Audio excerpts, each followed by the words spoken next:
Tumuwad na talaga. Tumuwad na. Nahihirapan siya.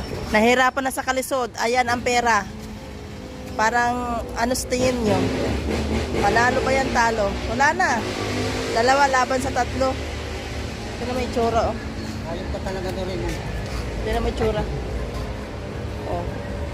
Kahit anong isip mo, Sprake. Laglag na isip mo dyan. Aray ko. Aray ko. Wala na. Oh, hali. Sige na. O, ano pa? Sumalangga. Kanina pa yan silang alas 3. Ano oras na ba? Ano oras na? 4:30. O, alas 4:30. Yung pagpunta ko sa pahinaan at magbablog kami, dito na pinding na. Pornada na. Wala na. Ayan, o, tingnan mo, o. Kaya tuwing gabi may pinapanood yan sa Facebook, yung nagdadama na matanda. Yun ang idol niya. Hindi niya naman kaya yun. Tumanda na yun eh. Eh ito oh. Tingnan mo oh. Pustahan nila oh. Ha? Yan ang pustahan nila.